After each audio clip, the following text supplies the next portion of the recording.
अक्षय नवमी की व्रत कथा इस प्रकार है। बहुत समय पहले एक राजा था जिसका नाम आंवल्या राजा था। वह रोजाना 1.25 मन आंवले दान करता और तभी भोजन करता था। उसके बेटे ने यह सोचकर कहा कि इतना दान करने से खजाना खत्म हो जाएगा और राजा से इस दान को रोकने को कहा।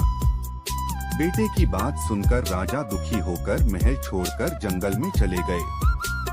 वे 7 दिन भूखे प्यासे रहे और कोई भोजन नहीं किया। तब भगवान ने उनकी परीक्षा लेने के लिए जंगल में उनके लिए महल, बाग बगीचा और ढेर सारी आंवले के पेड़ लगा दिए। जब राजा और रानी ने ये देखा तो पुनः अपने प्रण को निभाया और आंवले की दान और पूजा शुरू की। उनसे कहा गया कि सत मत छोड़ो, सत की छोड़ी लक्ष्मी फेर मिलेगी। राजा और रानी फिर खुशी खुशी रहने लगे। इस कथा से हमें सतत त्याग, भक्ति और दान को निभाने का सबक मिलता है। इस दिन आंवले के पेड़ के नीचे भोजन करने और दान देने का विशेष महत्व होता है।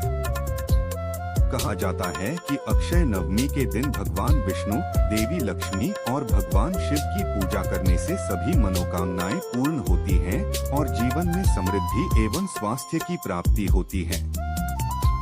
आंवले के पेड़ की पूजा इस दिन विशेष फलदायक मानी जाती है क्योंकि इसमें तुलसी और बेलपत्र के गुण भी होते हैं। इस व्रत की कथा सुनकर या पढ़कर पूजा पूर्ण होती है।